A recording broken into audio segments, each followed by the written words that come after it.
rasakan kuasa yang tak terbatas. Ku yakin Kau nyata di sini, kemenangan terjadi di sini.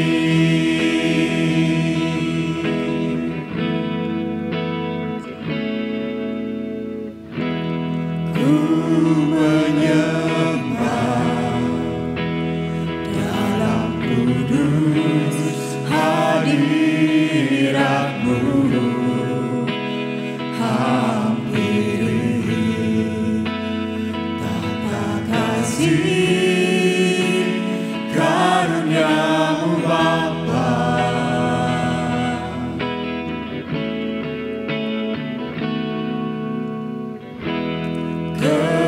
Kekuatanku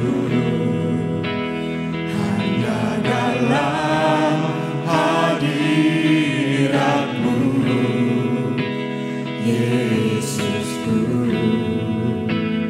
Hanya Kaulah segalanya.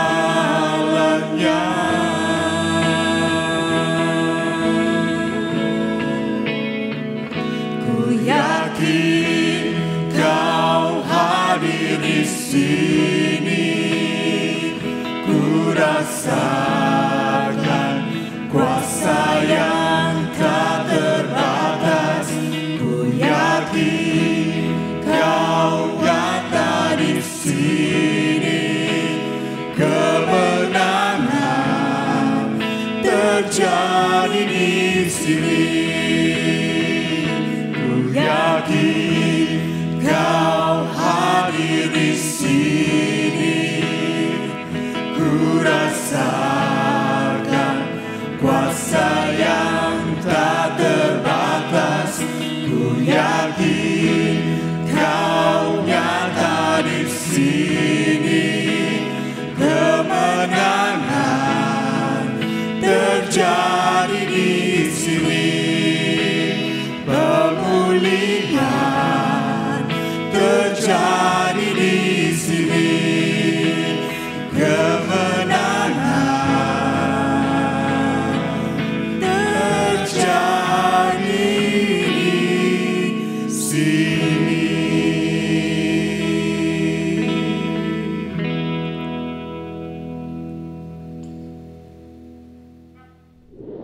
Puji nama Tuhan, Shalom Bapak Ibu Saudara dimanapun saudara berada. Hari ini kita yakin dan percaya kita boleh datang kepada Tuhan dengan hati yang rindu, hati yang haus kepada Tuhan. Dan kita percaya hari ini kita semua ada oleh karena kemurahan Tuhan, oleh karena kebaikan Tuhan. Terima kasih Tuhan. Mari siapkan hatimu Bapak Ibu Saudara.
hiasi kehidupanku dengan kemuliaan.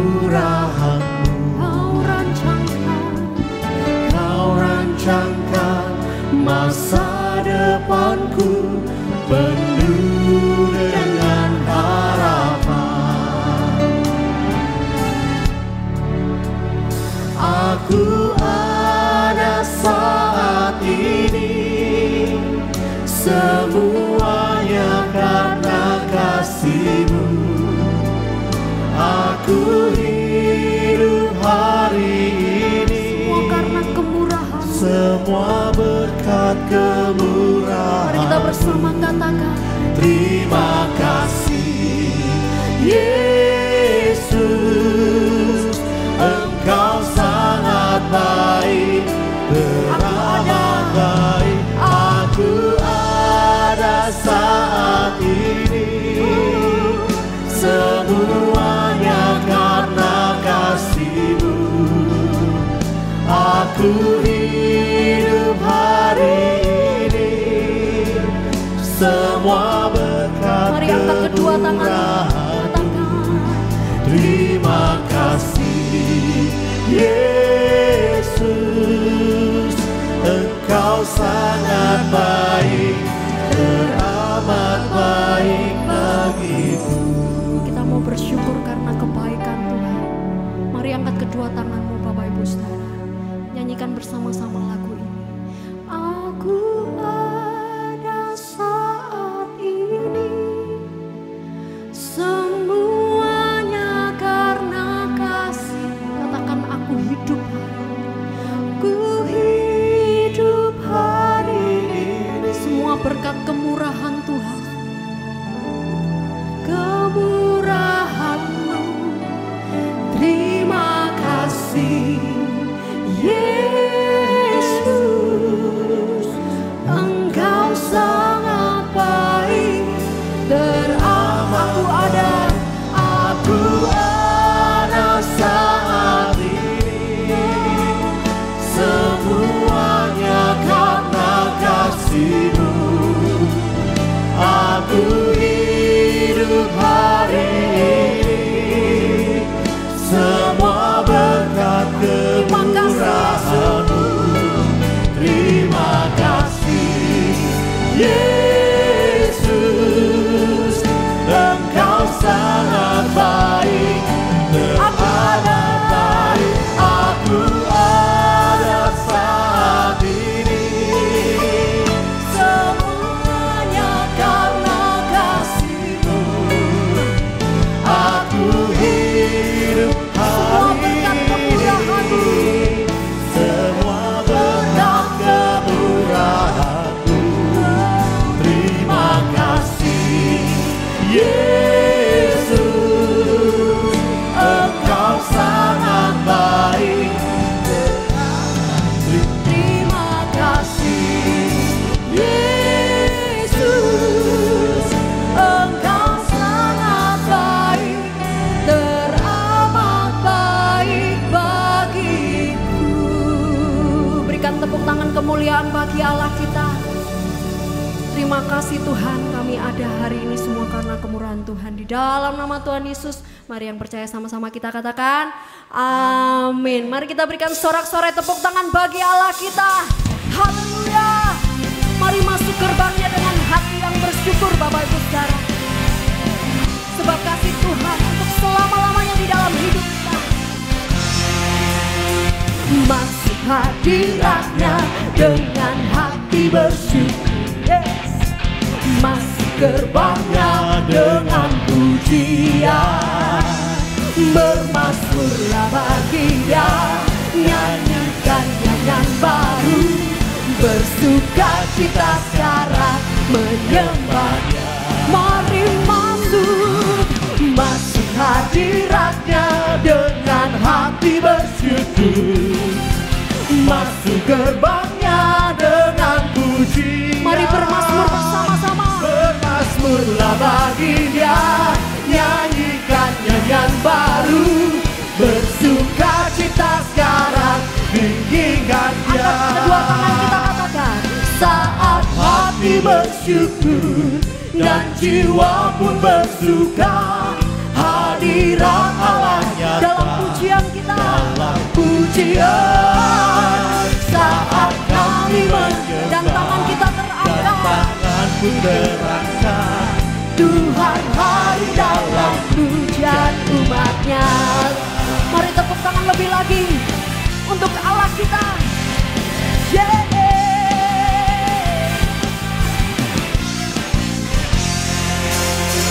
Masuk hadiratnya dengan hati bersyukur. Amin. Masuk gerbangnya dengan pujian. Bermasmurlah bagi Dia, nyanyikan nyanyian baru. Bersuka cita sekarang menyembah Dia. Mari masuk, Masuk hadiratnya dengan hati bersyukur. Masuk gerbangnya dengan pujian. Bermasmurlah bagi Dia, nyanyikan nyanyian baru. Bersuka cita sekarang, tinggikan Dia. kedua tanganmu tinggi-tinggi. Saat hati bersyukur dan jiwa pun bersuka, hadirat Allah Dalam setiap pujian kita. dalam pujian.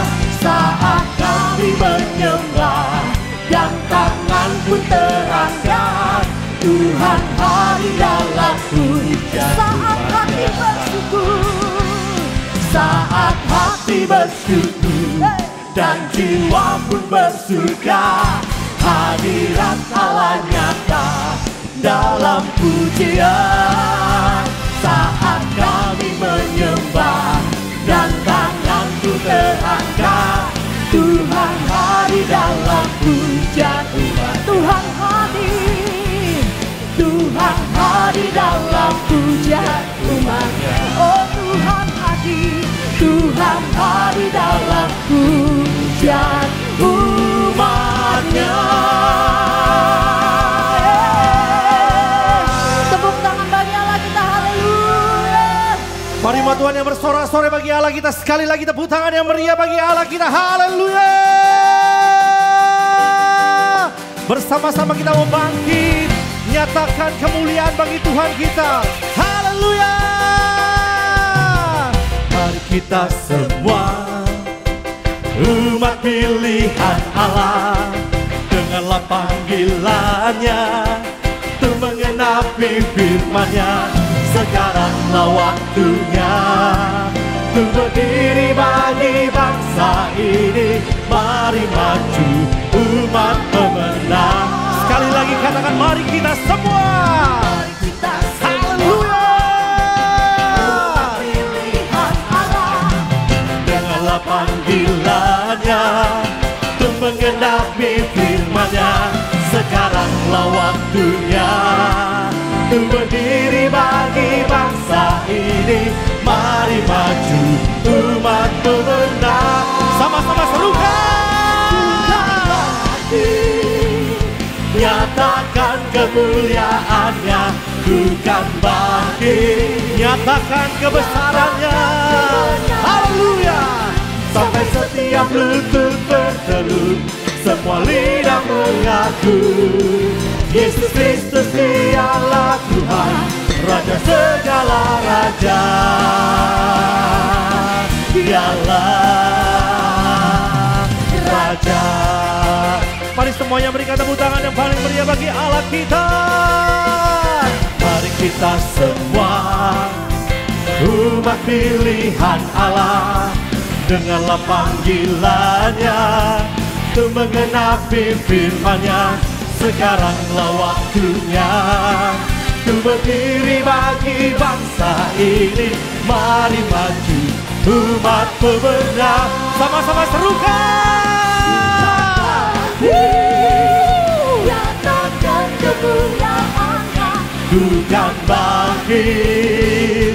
Nyatakan kebenaran-Nya, sampai setiap lutut bertelut, semua lidah mengaku Yesus Kristus Dialah Tuhan, Raja segala raja. Dialah. Sekali lagi katakan, Ku kan bangkit. Nyatakan kemuliaan-Nya, ku kan bangkit.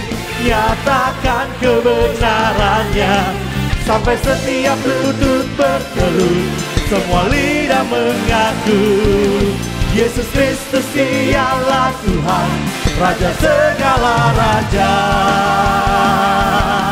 Dialah Raja, Raja. Dialah Tuhan, dialah Tuhan, Tuhan. Katakan dia Raja, dialah Raja. Sore paling meriah bagi Allah kita, haleluya. Kita percaya Bapak Ibu Saudara, kita dikasihi oleh Tuhan, amin. Oleh sebab itu mari kita katakan sebelah kiri kanan kita katakan, Tuhan Yesus mengasihimu, Tuhan Yesus mengasihimu. Yuk tepuk tangan sama-sama, Tuhan.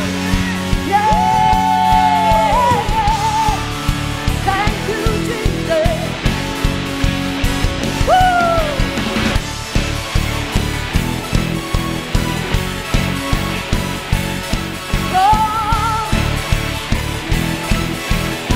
Umat Tuhan, kita katakan terlalu besar untuk dipahami, besar cintanya bagiku, sangat mustahil untuk diselami. Hebat, hebat kuasanya bagiku.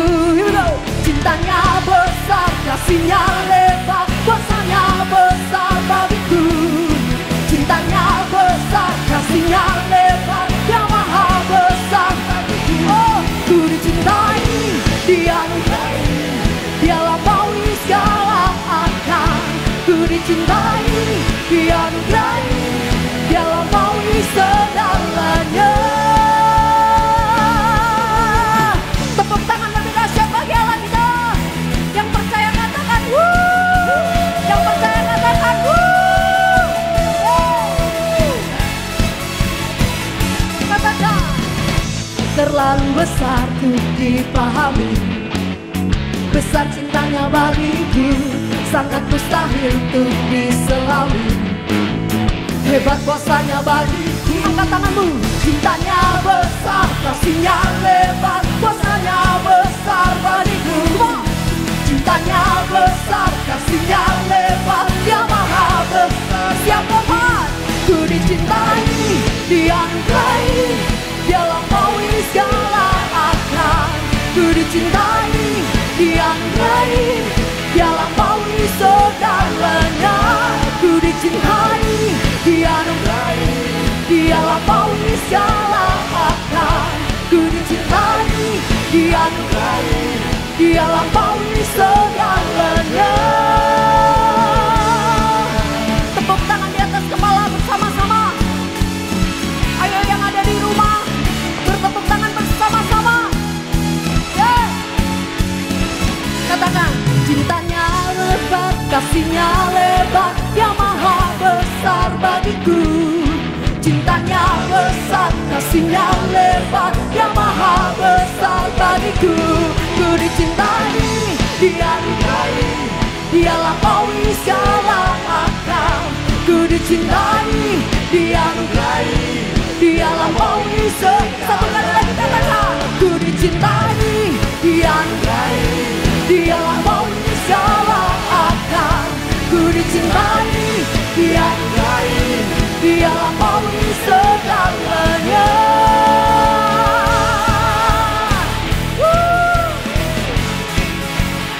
Thank you Jesus. Saya lagi yang percaya berikan sorak-sorai bagi Allah kita. Haleluya, haleluya. Amin. Mari bersama-sama kita berdoa bagi bangsa dan negara kita. Mari kita berdoa. Bapa, kami mengucap syukur jika sekali lagi kami boleh menghadap ke hadirat-Mu yang kudus, karena hanya saat kami menguduskan diri dan Engkau sendiri yang kuduskan, kami layak menghadap hadirat-Mu. Hari ini kami kembali berdoa untuk-Mu Tuhan, karena Engkau adalah Tuhan yang bisa kami andalkan, Tuhan yang senantiasa memberkati dan menyertai setiap kami di dalam kondisi dan sikon apapun. Kami sekali lagi serahkan bangsa dan tanah air ke dalam tangan-Mu Tuhan, khususnya Bapak Presiden, Wakil Presiden, para jajaran menteri, bahkan gubernur, wali kota, bupati, sampai lurah, RT, dan RW. Biarlah semua jajaran ini kompak untuk membangun kembali Indonesia. di tengah situasi yang tidak menentu ini. Biarlah Indonesia bukan hanya kembali ke new normal, tetapi kehidupan kami boleh normal kembali. Terima kasih Bapa, berkati jemaat-Mu yang terdampak, biarlah Engkau sendiri akan sembuhkan yang sakit, juga Engkau beri kekuatan bagi kami yang mulai lemah semangatnya. Terima kasih Bapa. Kami juga berdoa untuk setiap jemaat-Mu, apapun profesi mereka, Tuhan sendiri akan mampu jamah, beri kreativitas baru, agar kami bukan hanya survive, tetapi kami bisa bangkit kembali.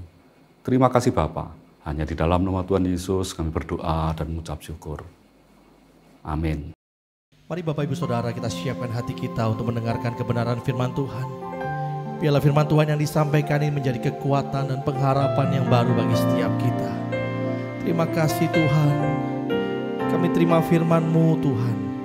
Biarlah firman-Mu menguatkan setiap kami yang lemah. Terpuji nama-Mu Tuhan.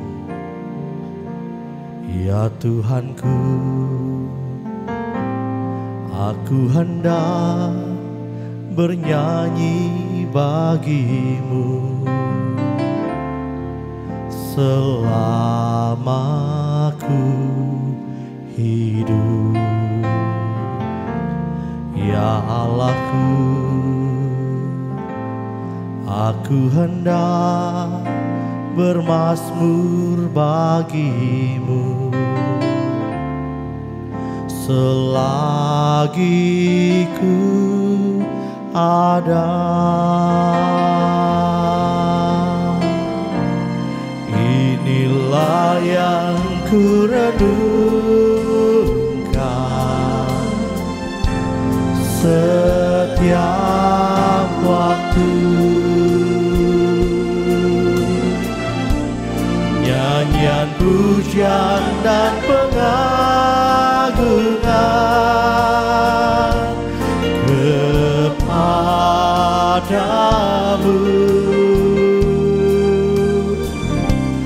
Biarlah manis kau dengar Tuhan, manis kau dengar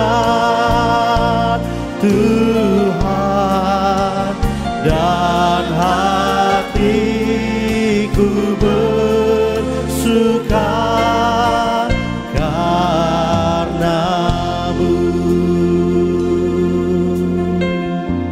Mari Tuhan sekali lagi katakan, ya Tuhanku, aku hendak bernyanyi bagi-Mu selama kami hidup. Kami mau menyanyi pujian bagi-Mu Tuhan.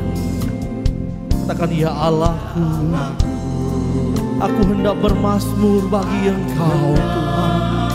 Bermazmur bagi selagi kami ada, selagi ku. Mari Tuhan dengan segenap hati bersama-sama kita mau katakan, inilah yang ku renungkan setiap waktu. Nyanyian pujian dan pengagungan kepadamu Tuhan, kepadamu. Biarlah manis kau dengar Tuhan, manis kau dengar Tuhan, dan hatiku bersuka karena-Mu.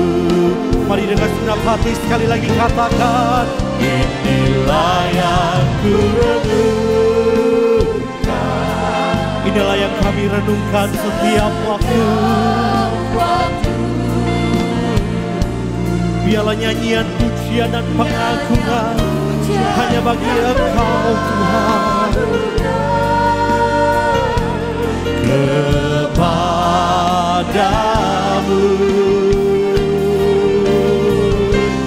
biarlah manis Kau dengar, Tuhan manis Kau dengar, Tuhan, dan hatiku bersuka karena, katakan, dan hatiku bersuka,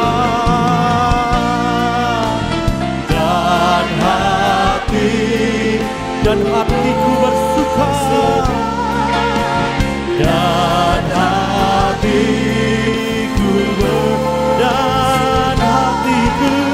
dan hatiku bersuka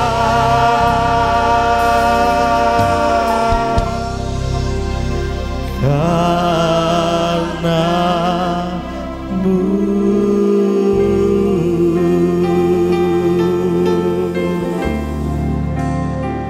Biarlah setiap pujian pengagungan bagi Allah keluar dari hati kita yang paling dalam, keluar dari hati yang mengasihi Tuhan. Mari gereja Tuhan, mari Bapak Ibu Saudara dimanapun Anda berada, angkat suaramu sembah Tuhan, bermazmur, bernyanyi bagi Tuhan.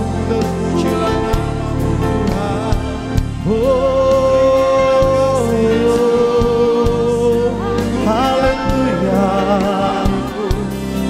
kami menyembah Engkau Yesus Tuhan. Engkau Allah yang layak disembah, Engkau layak ditinggikan. Haleluya, terpuji nama-Mu, besar setiamu. Haleluya, haleluya. Syanaralalaralamu, kinaralamaralamashi, hiaralalaralamu. Haleluya, kinaralamayashkati.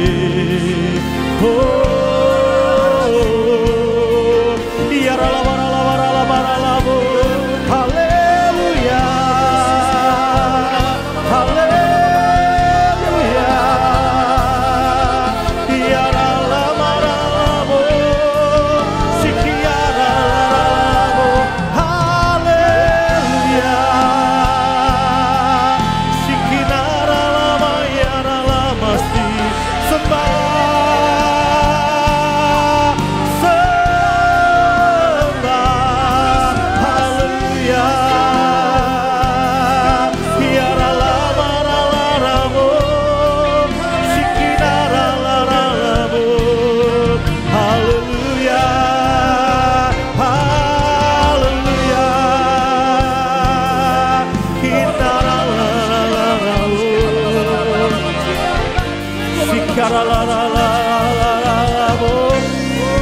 inilah yang kurenungkan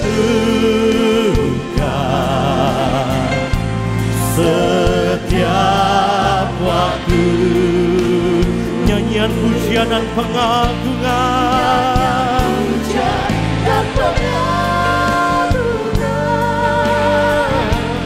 kepadamu. Biarlah manis Kau dengar Tuhan, manis Kau dengar Tuhan, dan hatiku bersuka karena-Mu. Mari Tuhan lebih lagi katakan, inilah yang kurenungkan setiap waktu, nyanyian pujian dan pengagungan. Ya Tuhan, kepadamu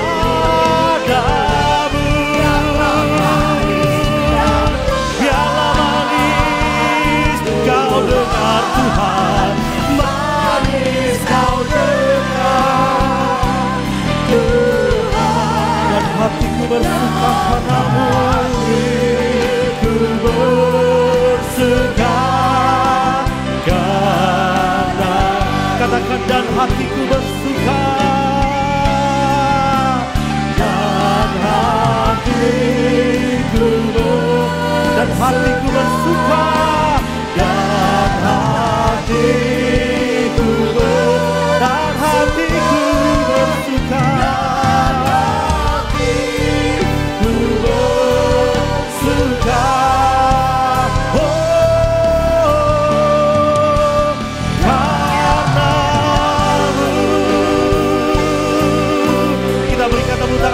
suara yang paling meriah bagi Allah kita.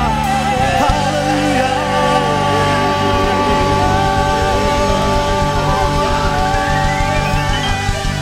Haleluya. Kita berdoa. Tuhan, kami mengucap syukur untuk waktu dan kesempatan yang Tuhan berikan kami supaya kami bisa beribadah kembali. Kami bersyukur kami bisa dengar akan firman Tuhan yang menjadi kebutuhan utama dalam hidup kami supaya jalan kami ini jelas Tuhan. Dan kami terpimpin sesuai dengan apa yang Tuhan mau. Terima kasih Bapa, kami siap terima nasihat Tuhan dalam nama Yesus, haleluya. Amin. Shalom Bapak Ibu, kita akan belajar firman Tuhan. Mari kita buka Kisah Rasul pasal 13 ayat yang ke-22. Kisah Rasul 13 ayat 22. Kita akan belajar ada satu isi hati Tuhan di sini untuk kita perhatikan baik-baik. Kisah Rasul 13 ayat 22, demikian firman Tuhan, saya bacakan. Setelah Saul disingkirkan, Allah mengangkat Daud menjadi raja mereka. Tentang Daud, Allah telah menyatakan, aku telah mendapat Daud bin Isai, seorang yang berkenan di hatiku dan yang melakukan segala kehendakku. Sekali lagi saya bacakan. Setelah Saul disingkirkan, Allah mengangkat Daud menjadi raja mereka. Tentang Daud, Allah telah menyatakan, aku telah mendapat Daud bin Isai, seorang yang berkenan di hatiku dan yang melakukan segala kehendakku. Buka 2 Samuel 11. 2 Samuel 11 ayat yang ke-27. 2 Samuel 11 ayat yang ke-27. Demikian firman Tuhan. Setelah lewat waktu berkabung, maka Daud menyuruh membawa perempuan itu ke rumahnya. Perempuan itu menjadi istrinya dan melahirkan seorang anak laki-laki baginya. Tetapi hal yang telah dilakukan Daud itu adalah jahat di mata Tuhan. Tetapi hal yang telah dilakukan Daud itu adalah jahat di mata Tuhan. Dua ayat yang kontradiksi. Yang satu berkata bahwa Daud adalah orang yang berkenan di mata Tuhan. Tapi ayat 22 Samuel 11 ini berkata bahwa orang yang dikatakan berkenan di mata Tuhan, kok bisa melakukan hal yang menyakitkan hati Tuhan? Kok bisa melakukan hal yang jahat di mata Tuhan? Saya pada waktu membaca ini sempat berpikir, pada waktu Tuhan mengurapi Daud, apakah Tuhan tidak tahu kalau Daud ini bakal melakukan hal yang kurang baik di mata Tuhan? Kira-kira menurut saudara tahu nggak Tuhan? Saya yakin pasti kita jawab tahu. Pada waktu Tuhan menciptakan Adam dan Hawa, apakah sebelumnya Tuhan tidak tahu kalau dua orang ini bakal melanggar perintahnya? Saya percaya kita jawab Tuhan tahu. Pada waktu Tuhan mengangkat kita menjadi anaknya, bahkan memakai dan memberkati kita, apakah sebelumnya Tuhan tidak tahu kalau kita bakal menyakiti hati Tuhan? Jawabnya pasti Tuhan tahu. Tapi yang jadi pertanyaan, kenapa Tuhan tetap urapi Daud? Kenapa Tuhan tetap berkati Adam dan Hawa? Dan kenapa Tuhan tetap berkati dan pakai kita Bapak Ibu? Jawabannya hanya satu saudara, itu adalah kasih karunia Allah. Tapi hari ini saudara kita akan belajar, orang yang bermain-main dengan kasih karunia Tuhan akan mendapatkan didikan yang sangat keras, yang sangat pedas dan mungkin sakit bagi orang yang dipakai Tuhan tapi bermain-main dengan urapan dan kuasa Tuhan. Hari ini kita akan belajar ada satu sisi kelam dalam kehidupan Daud yang pernah ia rasakan. Yang akan kita pelajari supaya jangan sampai kita ngalami seperti itu. Sebelum saya lanjut Bapak Ibu saya mau beritahu. Keberhasilan seseorang itu ditentukan oleh dua hal. Yang pertama adalah skill, yang kedua adalah karakter. Ini selain iman ya. Yang pertama adalah skill, yang kedua adalah karakter. Skill itu diperoleh lewat pelatihan, sekolah, ya pendidikan S1, S2, S3, diklat, seminar, itu skill. Kalau karakter menyangkut mental atau akhlak itu orang. Nah, peranan skill untuk membuat berhasil itu hanya 20% saja. Tapi karakter 80%. Namun anehnya kita lebih banyak membayar harga, tenaga kita, uang kita, waktu kita untuk mengembangkan skill. Kita sekolah tinggi-tinggi, ikut pelatihan, kita bayar berapapun supaya kita bisa pintar. Oke lah, memang itu kita perlu. Tapi ingat, itu hanya membantumu untuk sukses 20% saja. Tapi karakter, mentalmu, akhlakmu itu 80%. Sayangnya untuk yang 80%, kita jarang sekali mau kerja keras, merubah karakter kita lebih baik, membuat diri kita lebih disiplin. Itu jarang. Di Alkitab banyak contoh orang-orang yang punya skill top di atas, karakter tidak mumpuni, habis. Pertama itu Salomo. Contoh pertama Salomo. Salomo punya skill yang luar biasa. Bapak Ibu nanti bisa baca dalam 2 Raja-Raja 3 ayat 9-13 bahwa Tuhan berkata kepada Salomo, sebelum engkau dan sesudah engkau tidak ada raja yang punya hikmat seperti engkau. Salomo punya hikmat luar biasa, tapi karakternya lemah untuk perempuan, jatuh dia. Simson punya luar biasa kekuatan yang tidak ada manusia sampai hari ini bisa tandingi Simson, tidak ada. Tapi karakternya lemah, hancur dia. Yudas juga diurapi Tuhan. Lukas pasal 9 kalau saudara baca, Tuhan memberikan urapan kepada 12 murid. Lukas pasal 10 laporan para murid sukses mengusir setan. Yudas ada di sana. Dari sisi skill bagus, tapi karakternya urusan duit, jatuh juga dia. Saya pernah dapat hikmah dari Tuhan, berkata begini, roh Tuhan bisa angkat kita naik ke atas. Tapi yang membuat kita bisa bertahan di atas bukan skill kita, tapi karakter kita. Nah, hari ini kita akan belajar Daud pernah jatuh karena masalah karakter, bukan karena skill. Kita akan pelajari ada 4 kesalahan Daud yang membuat dia pernah mengalami masa kelam dalam hidupnya. Saya percaya kisah ini ditulis di kitab kita supaya menjadi pembelajaran bagi kita. Agar kita kalau sudah dipakai dan diberkati Tuhan, hati-hatilah. Kesalahan Daud yang pertama, mari buka 2 Samuel 11 ayat 1. 2 Samuel 11 ayat 1 dikatakan di sana, pada pergantian tahun, pada waktu raja-raja biasanya maju berperang, maka Daud menyuruh Yoab maju beserta orang-orangnya dan seluruh orang Israel. Mereka memusnahkan Bani Amon dan mengepung kota Raba, sedang Daud sendiri tinggal di Yerusalem. Perlu digarisbawahi di sana, biasanya maju berperang. Saudara, adalah satu kebiasaan dan satu tradisi bagi bangsa Israel untuk tiap tahun tuh memperluas kerajaan atau kekuasaannya. Jadi otomatis mereka harus perang menaklukkan bangsa-bangsa sekitarnya supaya mereka bisa diakui dan mereka bisa memperluas kerajaan. Saudara nanti bisa baca dalam Yosua pasal 13 ayat 1, Tuhan pernah katakan kepada Yosua, Yos, kamu sudah lama ikut aku dan kamu sudah tua, tapi masih banyak daerah yang belum kau duduki. Jadi dengan kata lain Tuhan berkata kepada Yosua, Yosua, aku angkat engkau menjadi pemimpin Israel untuk mengalahkan daerah-daerah yang kuperintahkan untuk diduduki. Jadi memang adalah satu kebiasaan seorang raja Israel tiap tahunnya itu perang. Nah, hari itu kebiasaan seperti itu tidak Daud lakukan. Saudara kalau pikir-pikir lihatlah, inilah awalnya kejatuhan dengan Batseba. Kalaulah dia berangkat perang, dia teruskan kebiasaan tersebut, dia nggak akan mungkin jatuh dengan Batseba. Kesalahan Daud yang pertama adalah menghentikan kebiasaan baik. Menghentikan kebiasaan baik. Bapak Ibu, coba cek dalam hidup saudara. Pada waktu engkau sudah terima Tuhan Yesus, lahir baru, saya percaya pasti di sana ada banyak muncul kebiasaan baik. Contohnya kebiasaan baik rutin saat teduh, kebiasaan baik untuk jaga pikiran, kebiasaan baik untuk sukacita menghadapi masalah, kebiasaan baik untuk tidak ngatai orang, kebiasaan baik untuk menghormati orang tua, kebiasaan baik untuk disiplin dalam pelayanan. Ada banyak kebiasaan baik yang saya percaya Bapak Ibu dulu pernah lakukan. Tapi yang jadi pertanyaan, kebiasaan baik, kebiasaan dahulu yang saudara sering lakukan, hari ini masih berlanjut atau berhenti? Kebiasaan-kebiasaan baik yang dahulu saudara pernah lakukan, hari ini apakah masih lanjut atau sudah berhenti? Saya mau beritahu saudara, Kalau kebiasaan baik dahulu yang saudara sering lakukan dan akhirnya berhenti, lihat nanti kebiasaan yang buruk pasti akan menggantikannya. Begitu kebiasaan baik itu berhenti, maka kebiasaan buruk akan menggantikannya. Contoh aja kita yang biasanya berdoa tiap hari, biasanya saat teduh tiap hari berhenti, tidak lagi saat teduh, tidak lagi rajin berdoa. Lihat mulai muncul kebiasaan apa? Gampang mengeluh, gampang khawatir, gampang putus asa. Lihat Daud, begitu dia hentikan kebiasaan baik hari itu, maka muncul satu kebiasaan lagi, yaitu ngintip orang mandi. Kalaulah Daud berangkat perang, tidak akan mungkin dia jatuh dengan Batseba.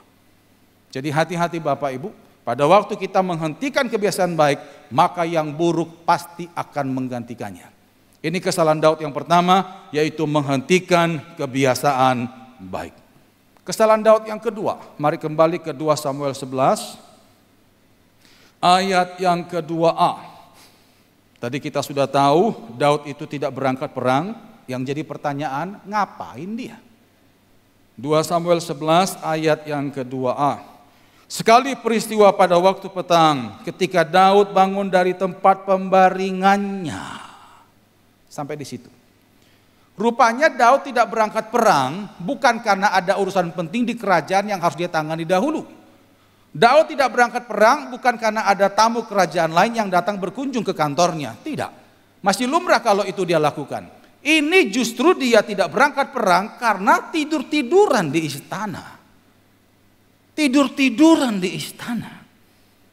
Kesalahan Daud yang kedua adalah malas perang. Malas perang.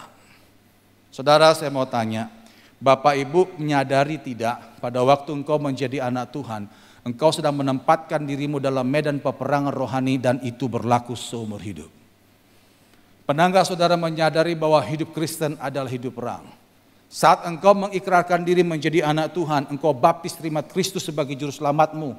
Ingat, hari itu engkau menempatkan dirimu dalam medan perang dan itu berlaku seumur hidup. Engkau malas perang, engkau akan dijajah oleh musuhmu itu sendiri. Nah, peperangan kita itu apa? Tentunya peperangan kita bukan berhadapan dengan membunuh orang bawa bom, tidak. Ada 3 musuh orang percaya. 3 musuh anak Tuhan yang harus saudara perangi. Ini musuh utama saudara. Kalau saudara malas perang, maka 3 musuh ini akan terekam saudara. Musuh yang pertama, buka Efesus 6 ayat yang ke-12. Efesus 6 ayat yang ke-12. Ada 3 musuh orang percaya. Yang pertama Efesus 6 ayat 12 dikatakan di sana, karena perjuangan kita bukanlah melawan darah dan daging, tetapi melawan pemerintah-pemerintah, melawan penguasa-penguasa, melawan penghulu-penghulu dunia yang gelap ini, melawan roh-roh jahat di udara. Musuh pertama kita adalah terhadap kuasa iblis. Bapak Ibu di sini yang dengarkan firman Tuhan, apakah engkau masih takut setan? Saudara waktu mungkin keluar kota, ya tengah malam, pas lewat tempat-tempat yang katanya angker, tiba-tiba ada kuntilanak lewat. Sikap saudara bagaimana? Apa yang engkau lakukan pada waktu engkau buka toko di depanmu ada kembang? Apa yang engkau lakukan pada waktu engkau tidur, tiba-tiba ada ledakan di atas rumah? Apa yang engkau lakukan pada waktu tengah malam, kok seperti bau menyan lewat? Apa yang saudara lakukan? Apa yang saudara lakukan pada waktu engkau melihat mungkin karyawanmu atau anggota keluargamu ada yang kesurupan? Apa yang saudara lakukan? Situ akan tampak mana orang yang malas perang dan yang sungguh siap untuk perang. Saya percaya iman Kristen bukan cuma sekedar tampak di gereja, tapi harus kelihatan di luar Bapak Ibu. Ya, saudara malas perang, kau bakal dijajah oleh kuasa gelap itu. Saya berapa kali dapatkan telepon dari anak-anak Tuhan, mengenai masalah kesurupan lah, ada kuasa gelap. Pak, bagaimana, kenapa ya? Kok mesin saya jalan sendiri? Ya. Saya bilang ya diurapi lah Pak. Doakan tengking puasa kalau perlu. Tolong Pak Nason aja yang datang. Bukankah kuasa Tuhan yang ada dalam diri saya dan saudara juga sama? Ya. Pakai itu Bapak Ibu, jangan malas perang. Ya. Saya pernah saudara tegur seorang ibu yang menghadapi anaknya agak kacau, ya, memang karena pengaruh kuasa gelap.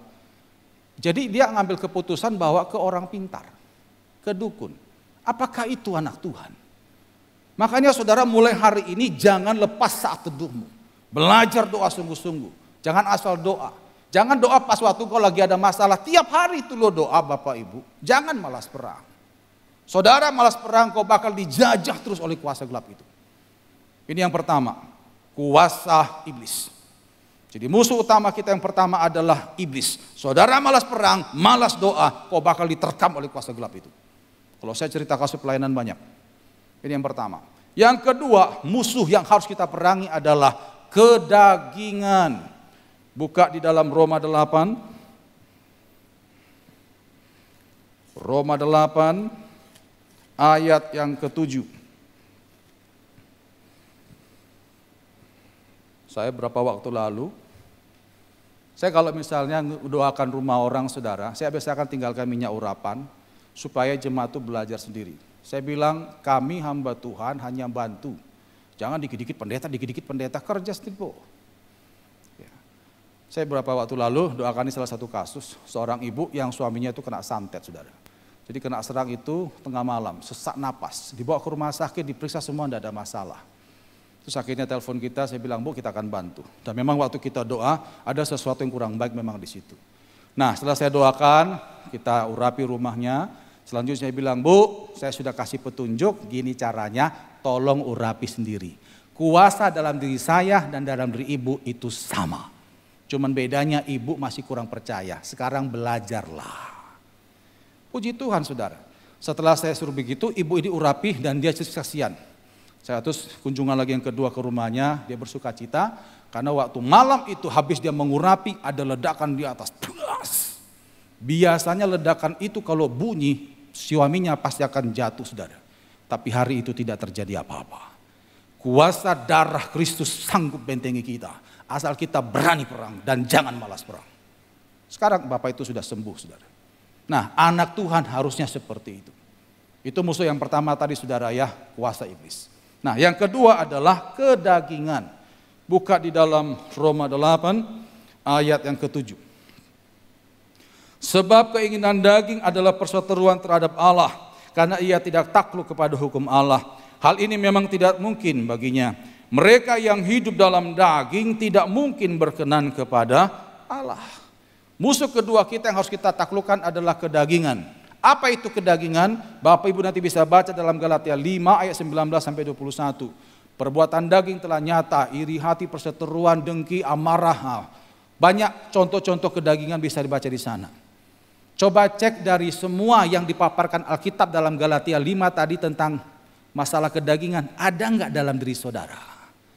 Kalau ada dan engkau tidak perangi, engkau tidak tuntaskan dengan kuasa darah Kristus, dengan kuasa Roh Kudus, maka engkau akan dimakan olehnya. Contoh kasus masalah kedengkian atau pahit hati atau kepahitan. Ya, kami sering tangani mereka yang masih pelihara kepahitan, tidak mau belajar perangi kepahitan dengan mengampuni, akan diterkam dengan banyak penyakit. Percayalah itu. Oh banyak kasus, banyak kasus. Ada yang sakit kanker stadium 4, setelah kita paksa mengampuni, ibu harus mengampuni, kalau tidak nggak bisa. Kalau kita tidak mau mengampuni, Mazmur 66 ayat 18, bahwa Tuhan tidak akan dengarkan doa kita. Ibu harus mengampuni, lawan itu kepahitan.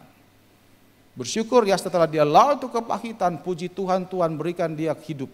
Tuhan jamah dan sakit kankernya itu lenyap. Kalau saya cerita kasus begini banyak kami temukan dalam pelayanan pelepasan. Ya. Jadi intinya kalau kita malas perang, mengalahkan kedagingan, melawan semua apapun yang tidak baik dalam daging kita bakal diterkam saudara dengan banyak yang kurang baik. Hal-hal yang kurang menyenangkan itu akan terekam hidup kita. Berkat itu jauh, penyakit nambah. Waduh, mau jadi apa hidup seperti itu? Ya, itu yang kedua yang harus kita perangi, yaitu kedagingan. Yang ketiga adalah keduniawian. Buka Yakobus 4 ayat yang keempat. Musuh ketiga kita sebagai orang percaya kepada Kristus adalah keduniawian. Yakobus 4 ayat 4 dikatakan di sana, hai kamu orang-orang yang tidak setia, Tidakkah kamu tahu bahwa persahabatan dengan dunia adalah permusuhan dengan Allah? Jadi barang siapa hendak menjadi sahabat dunia ini, ia menjadikan dirinya musuh Allah. Duniawi itu maksudnya apa? Gaya hidup, pola pikir, dan tindak tanduk itu mencerminkan orang-orang dunia. Perbedaan kita dengan orang dunia apa Bapak Ibu? Yang harus nyata dalam hidup sehari-hari. Itu masalah konsep berpikir. Orang yang percaya pada Kristus harusnya berpikir yang bagaimana? Buka Roma 12 ayat yang kedua. Kita akan banyak buka ayat pagi ini. Roma 12 ayat yang kedua dikatakan di sana, janganlah kamu menjadi serupa dengan dunia ini, tetapi berubahlah oleh pembaharuan budimu, sehingga kamu dapat membedakan manakah kehendak Allah, apa yang baik, yang berkenan kepada Allah, dan yang sempurna. Hendaklah kamu berubah sesuai dengan pembaharuan budimu. Kita berubah pola pikir untuk apa? Mencari kehendak Allah. Jadi orang dunia dan warga kerajaan sorga, perbedaannya adalah orang dunia tidak pernah mau mencari kehendak Tuhan. Orang dunia kalau ngambil keputusan, ya aku mau itu, ya aku maunya itu. Aku kepingin itu, ya itu. Ngotot saudara. Tapi kalau orang yang betul-betul mengasihi Tuhan, warga kerajaan sorga, dia akan terus berupaya mencari kehendak Tuhan. Efesus 5 ayat 17 dikatakan, janganlah kamu bodoh, tapi upayakanlah supaya kamu mengerti kehendak Tuhan. Berapa banyak dalam hidup saudara, hal-hal penting, saudara cari Tuhan apa tidak? Pada waktu engkau mencari jodoh, engkau tanya Tuhan apa tidak? Pada waktu engkau cari pekerjaan, engkau tanya Tuhan apa tidak? Engkau pindah pelayanan, apa kau tanya Tuhan apa tidak? Ya. Banyak orang yang malas doa, malas mencari kehendak Tuhan, malas buka Alkitab, ambil keputusan suka-sukanya dia. Ya. Dan akhirnya apa? Begitu nanti ada masalah, kacau dari situ. Yang lucunya, banyak orang tidak pernah tanya Tuhan, tidak pernah doa, tidak pernah bergumul minta tanda pada Tuhan. Akhirnya dia mengambil keputusannya sendiri. Begitu gagal, dia salahkan Tuhan. Manusia macam apa seperti itu? Ya. Saudara, kalau kita malas berdoa cari kehendak Tuhan, engkau akan dijajah dengan keputusanmu yang salah itu, Bapak Ibu. Ya. Jadi ada 3 musuh yang saudara jangan coba-coba untuk malas perang. Karena begitu kita malas perang, kita bakal dijajah oleh musuh kita itu. Yang pertama adalah kuasa iblis, yang kedua kedagingan, yang ketiga adalah keduniawian. Jadi mari hari ini saudara jangan malas perang. Itu kesalahan Daud yang kedua. Kesalahan Daud yang ketiga. Mari buka di dalam 2 Samuel 11, kembali ke yang tadi itu. 2 Samuel 11 ayat 2 sampai ayat yang keempat. 2 Samuel 11 ayat 2 sampai ayat yang keempat. Sekali peristiwa pada waktu petang ketika Daud bangun dari tempat pembaringannya, lalu berjalan-jalan di atas soto istana. Tampak kepadanya dari atas soto itu seorang perempuan sedang mandi. Perempuan itu sangat elok rupanya. Lalu Daud menyuruh orang bertanya tentang perempuan itu, dan orang berkata, itu adalah Batsheba binti Eliam, istri Uria orang Het itu. Sesuai itu Daud menyuruh orang mengambil dia, perempuan itu datang kepadanya, lalu Daud tidur dengan dia. Jadi ceritanya begini Bapak Ibu. Daud habis bangun tidur, lalu di jalan-jalan di atas soto istana, di lantai atas saudara. Lalu tanpa sengaja dia melihat ada perempuan sedang mandi. Ini enggak sengaja. Tapi rupanya ketidaksengajaan itu dilanjutkan dengan sengaja. Dia akhirnya lihat perempuan itu sampai selesai mandi. Enggak cuma sampai di situ saja, wanita tersebut dia cari informasi. Dia panggil anak buahnya. Itu siapa? Anak buahnya menasihati sekaligus menegur. Pak, itu istri orang. Suaminya Uria. Daud gak sampai di situ saudara. Dia katakan apa? Panggil tuh perempuan masuk ke kamarku. Dan akhirnya terjadilah hal yang terkutuk itu saudara. Saudara saya mau nanya, kita kalau misalnya gak sengaja lihat orang mandi, lagi mandi di kali, apakah itu dosa saudara? Kalau gak sengaja, saya percaya kita jawab tidak apa-apalah. Ya karena gak sengaja. Tapi saya percaya ketidaksengajaan kita langsung hentikan. Bukan begitu? Kenapa? Karena nggak pantas lah. Daud tidak. Awalnya tidak sengaja, akhirnya disengaja. Dan akhirnya terjadilah perbuatan yang menyakitkan hati Tuhan tersebut. Kesalahan Daud yang ketiga adalah tidak mau berhenti dari hal yang tidak pantas. Tidak mau berhenti dari hal yang tidak pantas. Saudara, saya perlu garis bawahi bahwa dosa biasanya diawali dari pelanggaran etika. Sekali lagi, dosa biasanya diawali dari pelanggaran etika. Dalam hidup kita ini ada etika-etika harus kita hormati. Etika bermasyarakat, etika dalam pelayanan, etika dalam bergaul, banyak. Begitu kita mulai melanggar etika, siap-siap jatuh dalam dosa. Saya sangat yakin dan percaya Bapak Ibu, tidak ada anak Tuhan yang sebenarnya langsung jatuh dalam dosa, tidak. Pada waktu melanggar etika pertama, saya percaya Roh Kudus pasti bicara di sini. Ya.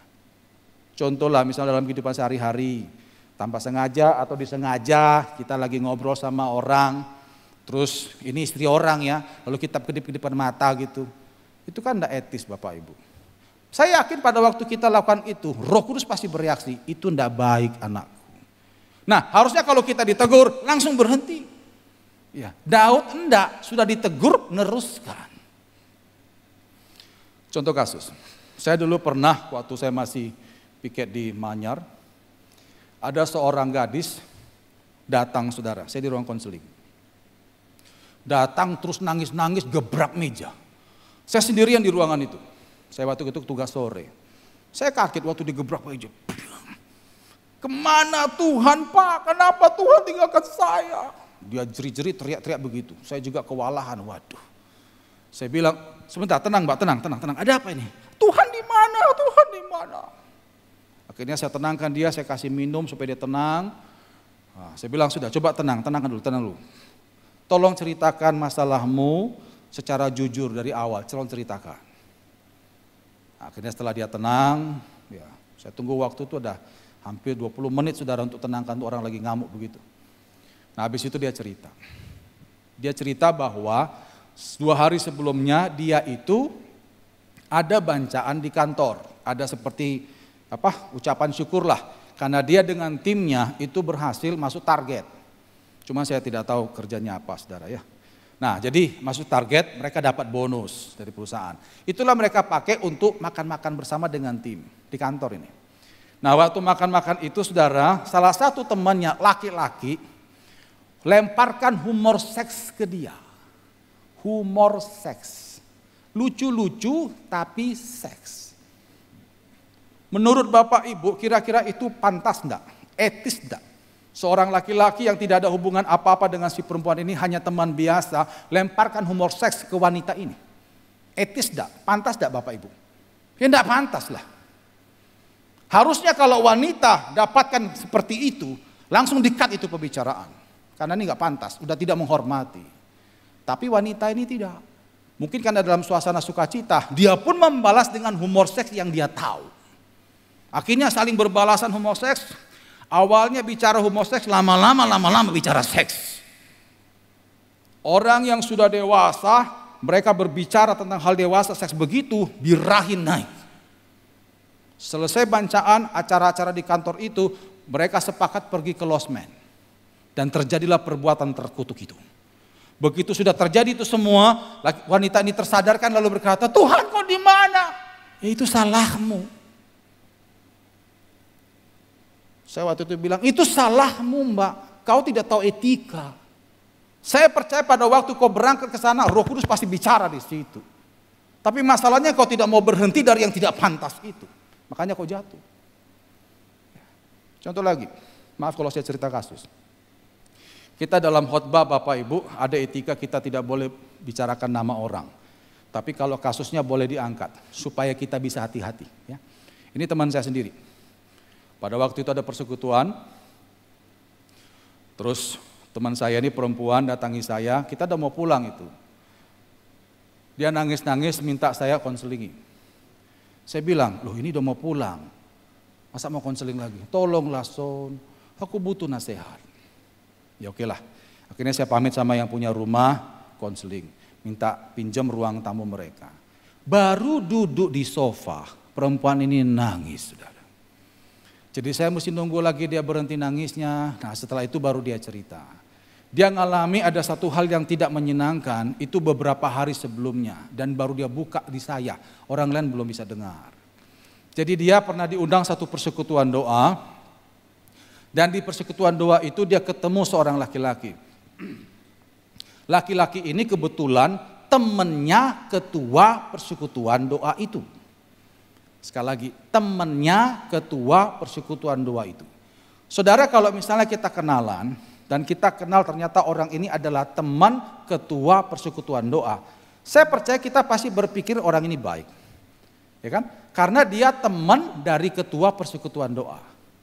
Teman saya ini pun juga berpikir baik, gak berpikir aneh-aneh. Nah di persekutuan doa itu mereka bicara tentang firman Tuhan, pokoknya sharing bagus-bagus lah. Lalu mereka tukar-menukar alamat dan telepon. Besoknya saudara, si laki ini main-main ke rumah si perempuan. Ya, mereka ngobrol di rumah si wanita, asik sekali. Lalu si laki-lakinya bilang gini, kita jalan-jalan yuk. Ya, kita jalan-jalan yuk ke TP gitu.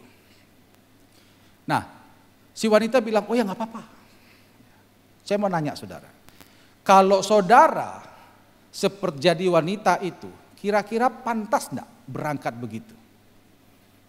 Kira-kira menurut saudara pantas gak itu? Maaf saudara ya, kalau saya dan keluarga saya berkata itu gak pantas. Kenapa? Karena baru kenal. Sekalipun dia teman ketua persekutuan doa, tetap ini baru kenal. Sekalipun ketemunya di persekutuan doa, sekalipun bahasanya hari itu firman Tuhan, ini tetap baru kenal. Tidak pantas, tidak etis pergi berduaan. Ini pergi berduaan. Jalan-jalan, makan di sana, makan di sini. Wah ketawa cekik. Ya.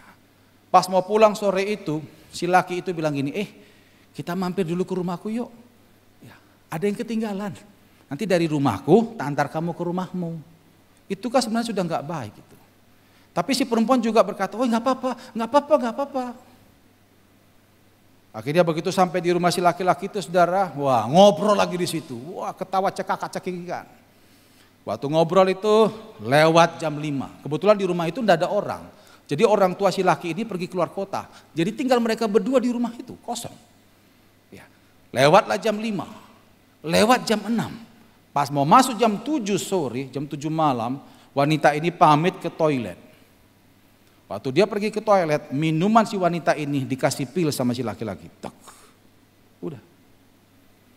Begitu wanita ini keluar dari toilet saudara, terus ketawa-ketawa cekak-cekikan. Lalu minum, gak lama langsung geblok. Besok pagi baru dia sadar dan maaf, gak pakai busana. Waktu dia cerita itu dia nangis ke saya. Dia bilang, apakah Tuhan masih terima saya? Saya bilang Tuhan masih terima kamu, cuman sayangnya kamu kenapa tidak mengenal etika. Itu kan baru kenal. Sekalipun itu temannya ketua persekutuan doa, tapi kita mesti tahu etika. Dan lebih membuat saya agak gimana gitu perasaan saya waktu saya dengar laki-laki itu. Katanya waktu begitu bangun pagi, si wanita ini sudah nggak ada pakaiannya. Laki-laki itu kelihatan betul kurang ajarnya pada waktu dia duduk di pinggiran tempat tidur.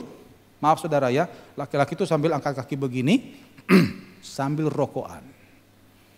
Lalu laki-laki itu berkata, kamu mau dibayar berapa? Coba. Tapi ya kalau dipikir-pikir ya salah si wanita juga, kenapa tidak tahu etika? Ya. Saudara, kita kalau tidak mau berhenti dari yang tidak pantas, jangan salahkan Tuhan kalau kita jatuh dalam dosa. Kitalah yang mengambil keputusan, akhirnya kita jatuh dalam dosa. Jangan salahkan siapa-siapa. Saya percaya Roh Kudus pasti berbicara keras. Buktinya waktu saya tanya, kamu pada waktu diajak ke rumahnya, apakah Roh Kudus tidak bicara? Aku sebenarnya mengaku aku perasaanku gak enak. Cuman karena sudah diajak makan ini makan itu, sungkan nolak itu. Mulai hari ini saudara, mari kita ngerti etika. Begitu kita sudah tahu ini tidak pantas, berhentilah, jangan teruskan. Kalau engkau teruskan, nyesal nanti nyesal. Ada satu kata hikmat berkata, jangan biarkan teguran kata-kata berubah jadi peristiwa. Jangan biarkan teguran kata-kata berubah jadi peristiwa. Selama kau masih bisa ditegur, terimalah teguran itu, segeralah berubah. Kalau nanti tunggu peristiwa, oh sakit saudara, sakit. Itu kesalahan Daud yang ketiga, tidak mau berhenti dari hal yang tidak pantas. Kesalahan Daud yang keempat, kembali ke 2 Samuel 11 tadi, ayat 5 dan 6. 2 Samuel 11 ayat 5 dan 6. Lalu mengandunglah perempuan itu dan disuruhnya orang memberitahukan kepada Daud demikian, aku mengandung. Lalu Daud menyuruh orang kepada Yoab mengatakan, suruhlah Uria orang Het itu datang kepadaku. Maka Yoab menyuruh Uria menghadap Daud. Lompat ayat 12 sampai 14. 2 Samuel 11 ayat 12 sampai 14. Kata Daud kepada Uria, tinggallah hari ini di sini. Besok aku akan mendapat engkau pergi. Jadi Uria tinggal di Yerusalem pada waktu itu. Keesokan harinya Daud memanggil dia untuk makan dan minum dengan dia. Dan Daud membuatnya mabuk. Pada waktu malam keluarlah Uria untuk berbaring tidur di tempat tidurnya bersama-sama hamba-hamba tuannya. Ia tidak pergi ke rumahnya. Paginya Daud menulis surat kepada Yoab dan mengirimkannya dengan perantaran Uria. Ayat 15. Ditulisnya dalam surat itu demikian, tempatkanlah Uria di barisan depan dalam pertempuran yang paling hebat. Kemudian kamu mengundurkan diri daripadanya supaya ia terbunuh mati. Begitu Daud dapat laporan Batseba hamil, langsung dia buat rencana. Dia panggil suaminya yaitu Uria, diajak makan. Uria tidak mengerti kalau suaminya hamil benih daripada Daud. Uria tidak paham. Saya kasihan lihat Uria ini. Pikirannya itu selalu bagus, selalu baik terhadap raja yang dia hormati. Jadi begitu diajak makan, dia merasa seperti terhormat sekali. Dialah prajurit yang diajak makan berdua dengan raja. Waduh, luar biasa. Senang sekali dia, saudara. Nah, akhirnya dibuat mabuk, tidak sempat pulang ke rumah. Jadi dia tidak tahu keadaan kondisi istrinya lagi hamil. Nah, besoknya Daud panggil dia, kirim surat ke Panglima Yoab. Uria tidak pernah tahu kalau itu adalah surat pengantar dia menuju kematian. Dia percaya saja. Begitu surat itu diantar ke Panglima Yoab, Yoab membaca perintah dari Daud dan akhirnya Uria pada waktu perang ditempatkan barisan paling depan dan dia mati. Kesalahan Daud yang keempat adalah menutup dosa dengan dosa. Menutup dosa dengan dosa. Dia sudah membuat hamil istri orang, lalu dia berupaya menutup aib itu dengan membunuh suaminya. Oh, ini sangat menyakiti hati Tuhan. Jujur saudara, berapa banyak yang sering kita lakukan, kita sudah bikin dosa, masih bohong lagi menutupi dosa itu. Itu sangat menyakiti hati Tuhan. Lain ceritanya kalau kita sudah bikin dosa, lalu kita mengaku Tuhan bisa ngampuni. Tapi ini sudah bikin dosa, masih juga tutupi dosa itu dengan dosa yang baru. Itu sangat menyakiti hati Tuhan. Contoh lain di Alkitab banyak Bapak Ibu ya, banyak. Contoh Gehasi yang sudah menipu Naaman gara-gara masalah persembahan. Katanya saya disuruh Tuhan saya. Padahal tidak, dia kepingin emas yang mau diberikan Naaman. Cuman Elisa kan menolak. Dia bohongi Naaman, begitu pulang ke Elisa, dia bohongi Elisa. Menutup dosa dengan dosa, akhirnya Gehasi kena kustanya Naaman. Banyak contoh. Dalam kehidupan sehari-hari juga sama. Saya pernah nangani kasus seorang bapak. Dia pernah cerita ke saya tentang anaknya yang sakit-sakitan. Waktu itu masih kelas 3 SD. Sakit-sakitan sejak dari lahir. Heran. Uang banyak habis ke sana. Setelah kita doa, waktu itu yang doakan Ibu Rohani saya. Ternyata anak ini ada membawa satu kutuk akibat kesalahan dari orang tua. Begitu dikorek-korek saudara, ternyata betul. Jadi mereka ini waktu mau pemberkatan nikah, si ibu, si perempuan ini sudah hamil sebenarnya. Sudah hamil seminggu, sudah positif. Tapi waktu ngaku depan pendeta, masih perawan. Itu. Dia sudah bikin dosa, dalam hal kekudusan awalnya sudah rusak.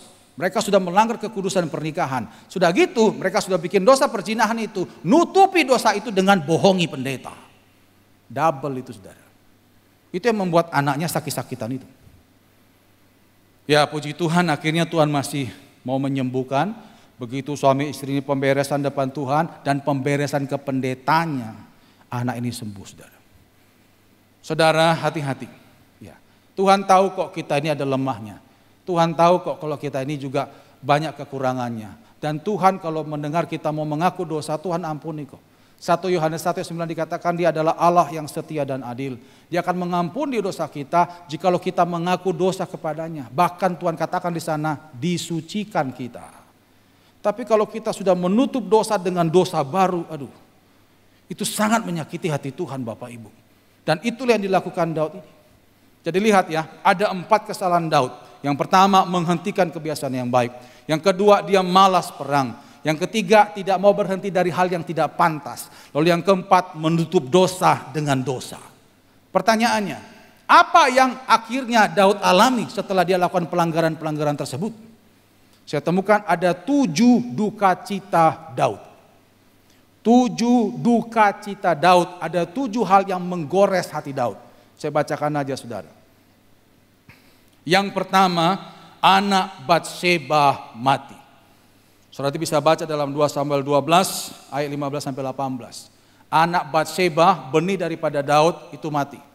Daud sudah berupaya datang pada Tuhan sampai dia sujud semingguan agar anak itu bisa disembuhkan, ternyata tidak. Anak itu mati. Itu duka cita yang pertama yang dialami Daud. Yang kedua, ada inses. Amnon dan Tamar, itu anak-anak kandungnya Daud. Coba Bapak Ibu bayangkan, kita dikenal di mana-mana, tapi anak-anak kita di rumah berhubungan layaknya suami istri. Mau taruh di mana muka kita? Sebelumnya Tuhan sudah tegur lewat Nabi Nathan ini. Nanti bisa baca dalam 2 Samuel 12. 2 Samuel 12. Tuhan tegur Daud. Memang akhirnya situ Daud mengaku, tapi Tuhan katakan bahwa akan ada hal yang kurang baik turun atas keluargamu. Nanti bisa baca dalam 2 Samuel 12 Bapak Ibu, mulai dari ayat 7 sampai ayat yang ke-12. Ya. Tuhan katakan bahwa akan ada hal yang kurang baik yang akan menghancurkan keluargamu. Dan itu betul. Ada inses, perlakuan yang tidak senonoh, ada tindakan asusila, amoral di anak-anaknya Daud. Amnon sama Tamar. Amnon memperkosa Tamar. Aduh, itu mau taruh di mana muka kita? Terus yang ketiga, ada pembunuhan keluarga. Absalom begitu tahu Amnon memperkosa Tamar, akhirnya Absalom membunuh Amnon. Nanti bisa baca dalam pasal yang ke-13 itu. Coba, apakah kita sebagai orang tua bisa tenang tatkala melihat anak-anak kita baku bunuh? Sakit, saudara, sakit. Itu yang ketiga. Yang keempat, Absalom mau membunuh Daud. Nanti bisa baca dalam 2 Samuel 15. Ya. Orang yang sudah dibesarkan oleh Daud, ini anak kandungnya, sudah dididik, dipelihara, mau bunuh dia. Mau bunuh Daud. Coba, saya saudara pernah menasihati seorang bapak supaya sabar. Bapak ini cerita kalau dia punya anak tunggal. Sudah dibesarkan, bahkan suami istri ini kerja keras supaya anak ini bisa jadi orang. Dari kecil sudah dirawat bagus. Ya saya percayalah kita semua yang punya anak pasti ngertilah gimana kita ngerawat anak kita masih kecil. Ya, kita sama istri gantian jaga dia, bisa dia tidur enak, kita yang nggak tidur. Kita kadang-kadang maaf saudara ya, cebok dia, gantikan popoknya. Kadang-kadang kita juga harus kerja lagi supaya dia bisa sekolah. Apa yang rasanya nggak ada kita upayakan ada, supaya anak kita ini bisa jadi orang sukses. Nah anak ini setelah besar mau bunuh kita. Enggak, sakit saudara, sakit. Bapak ini waktu cerita ke saya, dia sudah kena stroke separuh saudara ya. Karena dia cerita, saya kayaknya enggak ada keinginan untuk hidup lagi Pak Nason. Apa yang saya upayakan tuh anak yang saya kasihi itu. Satu saat saya enggak sanggup lagi ngelihat dia, begitu dia tuding-tuding saya dengan telunjuknya di hidung saya ini Pak. Kon itu yo. Coba bayangkan kita orang tua digituin. Aduh. Sakit saudara. Nah ini Daud mau dibunuh oleh anak kandungnya sendiri. Waduh, sakit saudara. Itu yang keempat. Yang kelima, Daud keleleran di jalanan padahal dia raja. Karena dia tidak ingin berseteru dengan Absalom anaknya sendiri. Dia keluar dari istana, mengembara, kadang tidur di hutan, kadang di mana nggak jelas saudara. Padahal dia raja. Itu yang kelima. Dan yang keenam, nah ini yang paling memalukan. Buka di dalam 2 Samuel 16. 2 Samuel 16 ayat 21 sampai 22. Ini duka cita atau kesedihan Daud yang ke-6. 2 Samuel 16 ayat 21 sampai 22. Lalu jawab Ahitofel kepada Absalom, hampirilah gundi-gundi ayahmu yang ditinggalkannya untuk menunggu istana. Apabila seluruh Israel mendengar bahwa engkau telah membuat dirimu dibenci oleh ayahmu, maka segala orang yang menyertai engkau akan dikuatkan hatinya. Maka dibentangkanlah kemah bagi Absalom di atas soto. Lalu Absalom menghampiri gundi-gundi ayahnya di depan mata seluruh Israel. Oh, malu saudara, malu. Bayangkan anak kandungnya memperkosa istri dan istri-istri daripada istrinya Daud. Mau taruh di mana muka itu? Malu saudara, malu. Tapi itulah yang harus Daud terima karena dia orang diurapi Tuhan, main-main dengan dosa. Itu duka cita atau kesedihan Daud yang ke-6. Dan kesedihan Daud yang ke-7 yang terakhir adalah Absalom mati. Nanti Bapak Ibu bisa baca dalam 2 Samuel 18 ayat 33. Pasukan Daud tidak terima tatkala Absalom melecehkan raja mereka, yaitu Daud. Akhirnya Absalom dipancing keluar, masuk ke hutan. Terjadi kejar-kejaran di sana. Dan akhirnya kepalanya Absalom tergantung di pohon tarbantin, nyangkut saudara. Pasukan Daud langsung menghujamkan semua anak panah tombak ke tubuh orang itu. Dan akhirnya Absalom mati di tempat. Kematian Absalom diberitahukan kepada Daud. Pasukan Daud berpikir Daud akan sukacita. Ternyata tidak. Daud menjerit nangis, saudara. Dia sampai koyakkan jubahnya, dia berkata, Absalom, Absalom, kenapa kau mati? Lebih bagus aku yang mati daripada engkau, anakku. Ternyata Absalom itu adalah anak kesayangan Daud, saudara. Dia adalah anak kesayangan Daud. Jadi lihat saudara ya, tatkala kita sudah diurapi Tuhan, kita dipakai Tuhan, kita diberkati Tuhan, kita main-main dengan dosa, habis. Saya berharap apa yang kita dengar pada hari ini firman Tuhan menjadi pegangan bagi kita supaya kita kalau melangkah hati-hati. Jadi mulai hari ini Bapak Ibu, jangan hentikan kebiasaan yang baik. Karena begitu yang baik kau tidak teruskan, yang buruk akan menggantikannya. Mulai hari ini jangan malas perang. Ingat perang kita ada 3. Kuasa iblis, kedagingan, dan keduniawian. Saudara malas perang, kau bakal dijajah oleh musuh saudara. Lalu yang ketiga, hendaklah kita mengerti etika. Kalau kita sudah tahu itu enggak pantas, jangan teruskan. Saudara nanti bakal jatuh. Lalu yang keempat, jangan menutup dosa dengan dosa. Tatkala kita bersalah, akuilah depan Tuhan. Jangan tutupi kesalahan atau dosa itu dengan dosa yang baru. Itu sangat menyakiti hati Tuhan. Jadi biarlah kebenaran firman Tuhan pada hari ini kita bawa pulang, terapkan. Saya sangat percaya kalau kita sungguh-sungguh dalam Tuhan, kita teruskan kebiasaan baik, kita tidak malas perang, kita adalah anak-anak Tuhan yang mengerti etika dan menjaga diri tidak jatuh dalam dosa. Lalu yang keempat, kita rendah hati. Okelah kita mengalami kekurangan atau kelemahan, mungkin jatuh dalam dosa juga. Tapi akui depan Tuhan, bereskan. Maka saya sangat percaya kita akan terus diangkat jadi kepala dan tidak akan pernah jadi ekor. Tuhan akan tetap memberkati kita dan sukacita Tuhan tetap bersama dengan kita. Ada amin Bapak Ibu? Ayat yang terakhir. Mari buka di dalam Amsal 25. Amsal 25 ayat yang ke-28. Amsal 25 ayat 28 dikatakan di sana, orang yang tak dapat mengendalikan diri adalah seperti kota yang roboh temboknya. Orang yang tak dapat mengendalikan diri adalah seperti kota yang roboh temboknya. Kekuatan suatu kota pada zaman dahulu ditentukan oleh tembok. Kalau sekarang tembok tidak begitu berarti karena senjata semakin canggih. Kalau dulu kan senjata orang 3 itu. Panah, tombak, sama pedang. 3 senjata sederhana seperti ini kalau sudah berurusan dengan tembok yang tebal 2 meter, tinggi 10 meter atau 12 meter, tidak bisa apa-apa. Jadi makanya suatu kota pada waktu dulu kalau temboknya kokoh berdiri, amanlah warganya. Tapi kalau tembok itu sudah roboh, maka apapun bisa menghancurkan itu kota. Demikian juga orang yang tidak bisa mengendalikan diri, maka apa saja bisa menghancurkan hidup orang tersebut. Jadi mulai hari ini jaga diri saudara baik-baik, ya. teruskan kebiasaan yang baik. Sekali lagi, jangan malas perang. Mari kita ngerti etika, jaga diri. Tatkala Roh Kudus sudah tegur, jangan teruskan, jangan teruskan. Kita sudah tahu itu tidak pantas, jangan teruskan. Lalu yang keempat, jangan berbohong. Jangan tutupi dosa dengan dosa yang baru. Akuilah jujur di hadapan Tuhan, jadilah orang rendah hati, maka kita akan tetap diberkati oleh Tuhan. Kita berdoa. Bapa di sorga, terima kasih untuk kebenaran firman-Mu. Kami mengucap syukur untuk teguran Tuhan yang mungkin hari ini agak keras. Tapi kami tahu Tuhan inilah yang sehat. Karena bagaimanapun juga 4 poin itu yang sudah dijabarkan tadi, itu melekat dengan kehidupan kami sehari-hari. Tuhan tolong kami, supaya kami boleh terus meneruskan kebiasaan yang baik.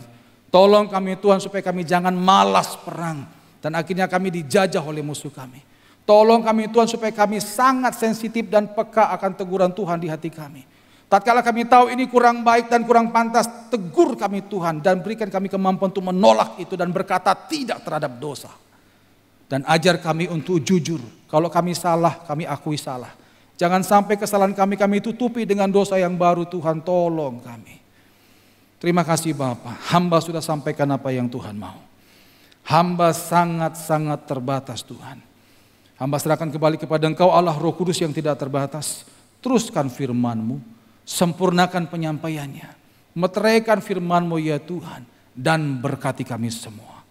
Di dalam nama Yesus. Haleluya. Amin. Tuhan Yesus memberkati.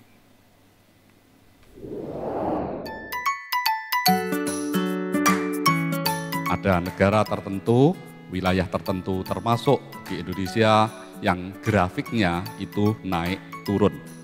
Kita nggak akan tahu sampai kapan pandemi ini akan berakhir, tetapi mari kita di sikon yang negatif ini, kita akan tetap belajar untuk punya sikap mental yang positif dan tetap produktif.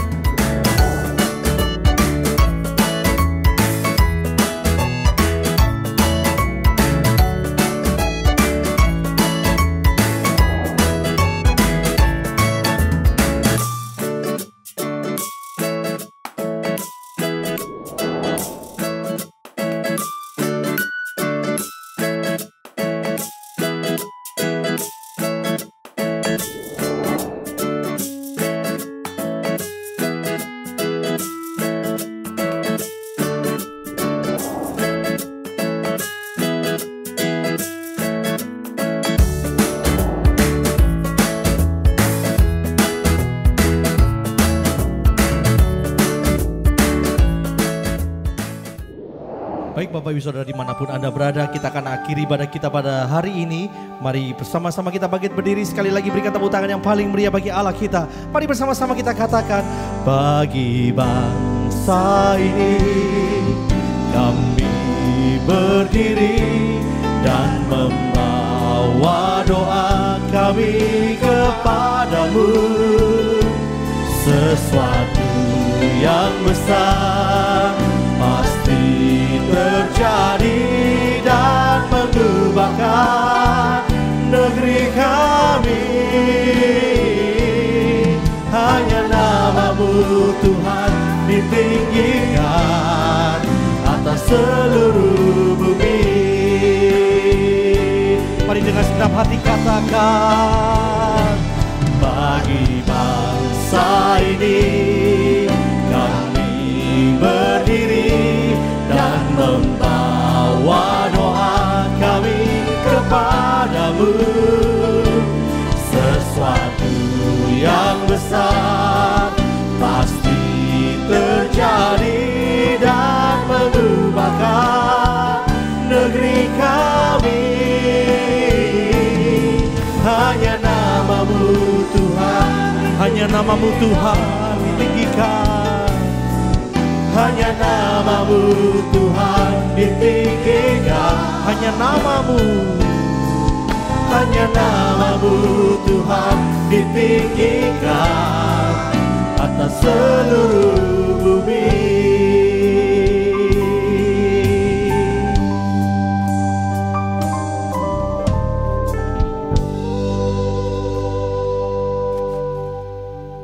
Mari kita berdoa.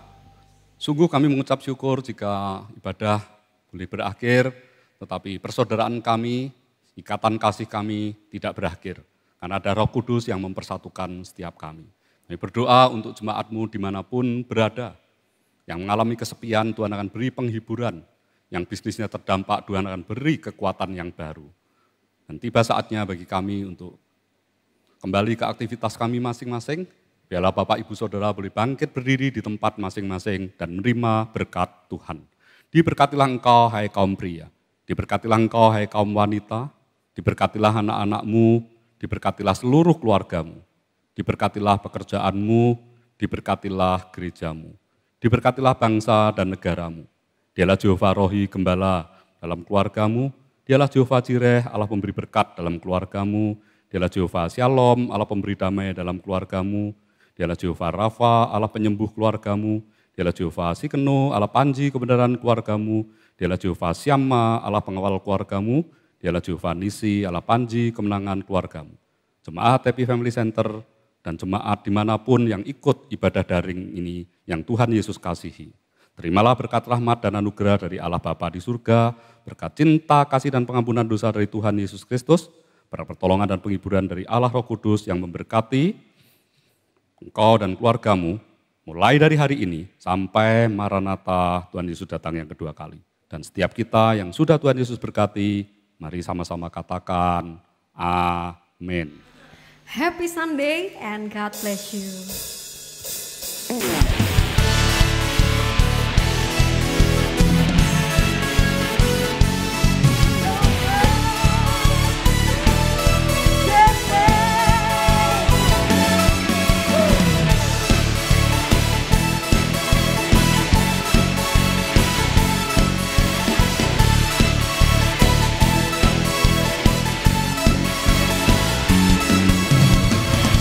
Terlalu besar untuk dipahami, besar cintanya bagiku, sangat mustahil untuk diselami. Hebat kuasanya bagiku, cintanya besar, kasihnya lebar, kuasanya besar bagiku. Cintanya besar, kasihnya lebar, dia maha besar bagiku. Ku dicintai, dianugerahi, dia lampaui segala akal. Ku dicintai, dianugerahi, dia lampaui segalanya. Ku dicintai, dianugerahi, dia lampaui segala akal. Ku dicintai, dianugerahi.